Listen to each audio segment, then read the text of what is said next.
अब हमारी बातचीत वैसे ही चलती रही, धीरे धीरे और भी सहज और आरामदायक होती जा रही थी। श्वेता को अब मेरे मैसेज का इंतजार रहने लगा था और वह भी मुझे जवाब देने में उतनी ही जल्दी थी।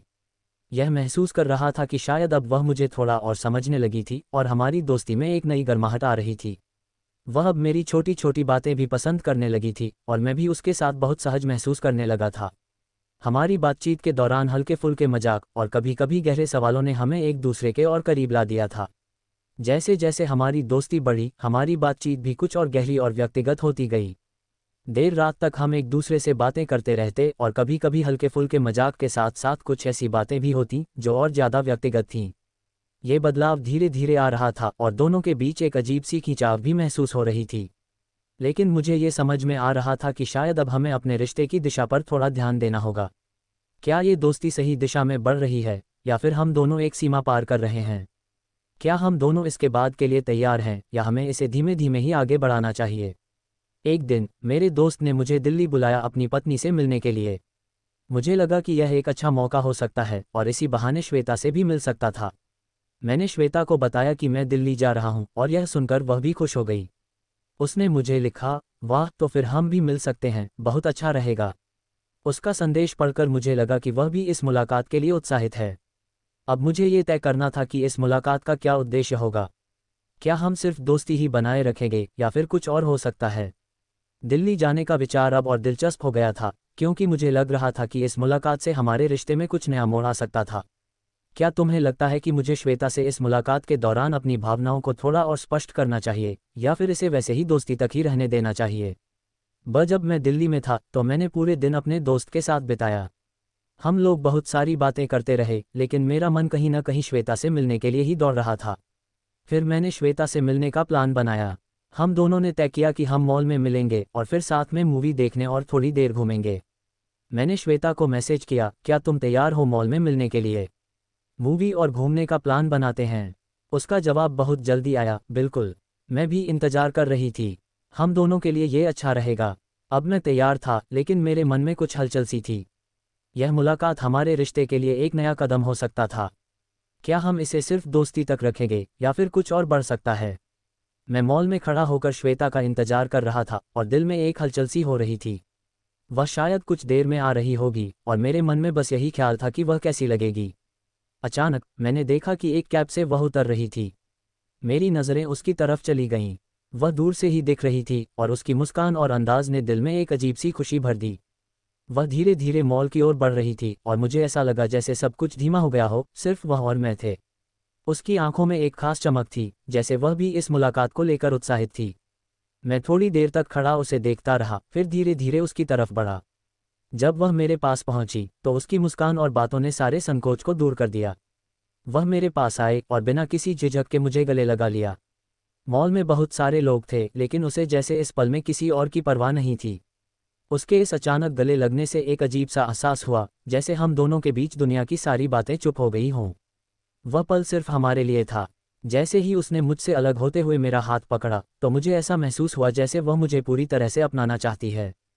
हम दोनों सीसीडी की ओर बढ़े जहां हम बैठकर आराम से कॉफ़ी पेंगे और बातें करेंगे। वहां बैठते हुए हम दोनों की बातें और भी गहरी होती जा रही थीं। हमें एक दूसरे के बारे में और जानने का अच्छा मौका मिल रहा था। Chat GPT. हमारी कॉफ़ी के बाद अब हमें मूवी देखने का भी समय हो गया था, तो हम दोनों अपनी जगह पर गए। फिल्म थोड़ी पुरानी थी, इसलिए थिएटर में ज़्यादा लोग नहीं थे और यह हमें और भी आराम से महसूस करा रहा था।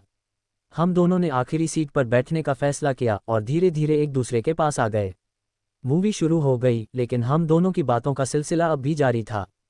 फिल्म के दौरान मैंने धीरे से उसका हाथ अपने हाथ में लिया और उसने भी बिना किसी झिझक के अपना हाथ मेरे हाथ में डाल दिया। उस पल में कोई डर या संकोच नहीं था, बस हम दोनों एक दूसरे के साथ उस पल को महसूस कर रहे थे। हमारे बीच की यह नज़दीकी अब और गहरी हो गई थी और दोनों का मन था कि हम बस इस पल को जिएं। क्या तुम समझते हो कि अब हमें इसे और आगे बढ़ाना चाहिए या फिर हमें थोड़ा समय और देना चाहिए ताकि हम इसे सही तरीके से समझ सकें? यह एक ऐसा पल था जब सब कुछ धीरे धीरे और बिना कहे समझ आ रहा था। मूवी के दौरान जब वह चुप हो गई और मेरी तरफ देखती रही तो मुझे यह एहसास हुआ कि वह मुझसे सच में कुछ महसूस करने लगी है। उसकी आंखों में जो हल्की सी झिझक थी वह उसके दिल की बात कह रही थी। मुझे भी कुछ समझ में नहीं आ रहा था कि हमें क्या करना चाहिए, क्योंकि वह पल सच में खास था और दोनों के बीच बहुत कुछ छिपा था। फिर जब मैंने धीरे से उसका हाथ दबाया तो वह एक और कदम बढ़ी। वह उठकर मेरी गोद में बैठ गई और फिर हमारे बीच की दूरी और कम हो गई। उसके बाद उसने मुझसे करीब आते हुए मुझे चूम लिया। उस पल में सब कुछ सही महसूस हो रहा था, जैसे समय थमसा गया हो। हम दोनों एक दूसरे में खो गए थे और इस पल को पूरी तरह से जी रहे थे। उसके बाद जब उसे होश आया तो उसने धीरे से मुझसे कहा, मुझे बहुत अफसोस है प्रिय, मुझे ऐसा नहीं करना चाहिए था। उसकी आंखों में थोड़ी सी शर्मिंदगी थी, लेकिन मैंने उसे समझाते हुए मुस्कुराते हुए जवाब दिया, कोई बात नहीं श्वेता, सब कुछ ठीक है। फिर मैंने हंसी में उसका हाथ पकड़ा और उसे हल्का सा चूम लिया, जैसे ये बता रहा था कि अब सब कुछ ठीक हो चुका था। मैंने धीरे से कहा, जवाब मिल गया, आई लव यू। उसने भी एक प्यारी सी मुस्कान के साथ मेरे करीब आते हुए कहा, आई लव यू टू, और फिर उसने मुझे चूम लिया। उस पल में हमें सब कुछ समझ में आ गया था और हम दोनों एक दूसरे के साथ उस खास लम्हे को पूरी तरह जी रहे थे। हमारी मूवी खत्म होने के बाद मैंने अपने दोस्त को फ़ोन किया और उन्हें रेस्टोरेंट आने के लिए कहा, क्योंकि अब हम दोनों साथ में डिनर करना चाहते थे। वे भी जल्दी से आ गए और हम सब मिलकर डिनर करने गए। यह एक और ख़ास पल था, क्योंकि अब मैं और श्वेता अपने रिश्ते के बारे में और ज़्यादा खुलकर बात कर सकते थे। दोनों के बीच जो कनेक्शन था वह अब और भी मजबूत हो रहा था, और साथ ही मेरे दोस्त और उनकी पत्नी भी खुश थे। वे हमारे रिश्ते को लेकर खुश थे और इसका समर्थन कर रहे थे। सब कुछ बहुत अच्छा चल रहा था और मुझे लगने लगा था कि मैं श्वेता के साथ अपने भविष्य के बारे में सोच सकता हूँ। रात का समय बहुत अच्छा बीता और अब सवाल ये था कि इस रिश्ते को और कैसे आगे बढ़ाया जाए। क्या मुझे इस समय का सही तरीके से फ़ायदा उठाना चाहिए, या फिर हमें धीरे धीरे एक दूसरे को और समझने का मौका देना चाहिए। अब समय आ गया था श्वेता को घर छोड़ने का, लेकिन मेरा मन नहीं कर रहा था। ये पल बहुत खास था और मैं नहीं चाहता था कि वह मुझसे दूर जाए। लेकिन आखिरकार मुझे उसे छोड़ना ही पड़ा। जब वह कार से बाहर निकली तो उसने मुड़कर मुझे देखा और हल्के से मुस्कुराते हुए गुड नाइट कहा और फिर मुझे एक प्यारी सी किस दी। वह मुझे देखकर घर की ओर बढ़ी और मैं वहीं खड़ा उसे जाते हुए देखता रहा। उसका ये छोटा सा इशारा मेरे दिल को गहरे तक छू गया और मुझे महसूस हुआ कि हमारे बीच कुछ खास है। उसकी मुस्कान और वह छोटी सी किस जैसे सब कुछ कह रही थी, बिना शब्दों के। अब हमारी बातचीत और भी गहरी हो गई थी। श्वेता ने मुझसे पूछा, क्या तुम मुझसे खुश हो? मैंने मुस्कुराते हुए कहा, जी हाँ बिल्कुल। फिर उसने मुझसे एक सवाल किया जो मेरे दिल को छू गया, क्या तुम हमारे बच्चों के पिता बनना चाहते हो? उसके ये शब्द सुनकर मैं बहुत खुश हुआ और बिना किसी झिझक के मैंने हाँ कह दिया। उस पल में मुझे एहसास हुआ कि हम दोनों के बीच कुछ बेहद खास है और हम दोनों की भावनाएं एक दूसरे से जुड़ी हुई हैं। फिर मैंने उससे पूछा, हमारी शादी कहाँ होगी? उसने जवाब दिया, जहाँ हम दोनों पहली बार मिले थे। ये सुनकर मेरी आंखों में चमक आ गई और मुझे लगा जैसे हमारा रिश्ता एक और नए स्तर पर पहुंच चुका था। अब हमें बस एक दूसरे के साथ उस सफ़र को तय करना था और यह पूरा अनुभव और भी खास बनने वाला था। अब हमने अपने परिवारों को एक दूसरे से मिलवाया और यह सब कुछ बहुत सहज तरीके से हुआ। दोनों परिवारों को इस रिश्ते में कोई समस्या नहीं हुई और वे हमारी खुशियों में शामिल हो गए। यह एक अहम कदम था, क्योंकि हमारे रिश्ते को अब परिवारों का भी समर्थन मिल रहा था। हमारी शादी की बातें भी अब ठीक हो गईं, लेकिन हम दोनों ने तय किया कि हम अगले साल ही शादी करेंगे। इस समय हमें एक दूसरे को और समझने का मौका मिला और हम दोनों के लिए ये सबसे सही समय था। अब हमारे रिश्ते के अगले कदम की दिशा बहुत साफ थी और दोनों परिवारों का आशीर्वाद मिलने के बाद हमें और भी आत्मविश्वास महसूस हो रहा था। अगले साल की शादी का इंतजार था और हम दोनों एक दूसरे के साथ अपने सपनों को पूरा करने के लिए तैयार थे। ये हमारी प्यार की जीत थी। हर कदम, हर पल हमने एक दूसरे के साथ बिताया और हर बाधा को पार किया। अब सब कुछ सही दिशा में था और हमारे साथ हमारे परिवारों का प्यार और समर्थन भी था। श्वेता की आंखों में खुशी और संतोष साफ झलक रहा था। उसकी मुस्कान ने मुझे एहसास दिलाया कि यह सफ़र कितना खास और यादगार रहा है। हमारे बीच जो प्यार और विश्वास था उसने हमें मजबूत बनाया। आज हमारी खुशियों का कोई अंत नहीं था। ये सिर्फ एक शादी नहीं थी, बल्कि हमारे प्यार की सफलता की कहानी थी, जिसे हमने अपने तरीके से लिखा था। श्वेता और मैं दोनों बहुत खुश थे, क्योंकि हमारे सारे सपने अब पूरे होने वाले थे।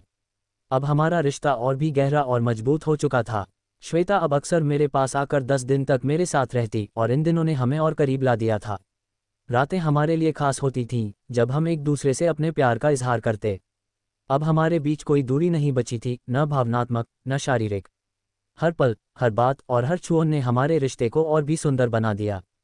वह जब मेरे पास होती तो ऐसा लगता जैसे सब कुछ पूरा हो गया हो, और जब वह वापस जाती तो उसके अगले आने का इंतजार दिल में एक मीठी बेचैनी भर देता। हम दोनों अब एक दूसरे के लिए सब कुछ थे। प्यार अब केवल एक भावना नहीं रहा, ये हमारा जीवन बन चुका था। हमें पता था कि हमारा ये सफ़र, जो प्यार से शुरू हुआ था, हमेशा के लिए साथ रहने की ओर बढ़ रहा था। इस तरह हमारा प्यार समय के साथ और भी गहरा होता गया। शादी के बाद हमारा रिश्ता और मजबूत हुआ और हर दिन एक नई खुशी लेकर आया। हमारी जिंदगी में वो पल भी आया जब हमारे घर में बच्चों की किलकारियां गूंजीं। वह दिन हमारे प्यार की सबसे बड़ी जीत और खुशी का सबूत था। अब हम दोनों एक खुशहाल परिवार के रूप में जी रहे थे। हमारी जिंदगी में प्यार, विश्वास और साथ की कोई कमी नहीं थी। श्वेता और मैं हर दिन अपने बच्चों के साथ नए सपने बुनते, उन्हें पूरा करते और साथ मिलकर जिंदगी के हर पल का आनंद लेते। हमारी कहानी एक परीक्षा जैसी बन गई थी, जहां प्यार शुरू से लेकर अंत तक विजयी रहा। ये सफ़र हमें सिखा गया कि सच्चे प्यार में धैर्य, विश्वास और समर्पण कितना अहम होता है। अब हमारे पास वो सब कुछ था जिसकी कभी हमने कल्पना की थी, एक हैप्पी फैमिली। धन्यवाद दोस्तों मेरी लव स्टोरी सुनने के लिए। लेकिन दोस्तों, आपने अभी तक मेरे YouTube चैनल को लाइक और सब्सक्राइब नहीं किया। आपसे दिल से विनती है कि चैनल को लाइक करें, सब्सक्राइब करें और अपने दोस्तों के साथ जरूर शेयर करें। आपका प्यार और सपोर्ट ही मेरी असली ताकत है। इस कहानी के कुल 4 भाग हैं, तो अगर आपको अच्छी लगे तो इन चारों भागों को ध्यान से सुने। आपकी पसंद और प्यार मेरे लिए बहुत मायने रखता है।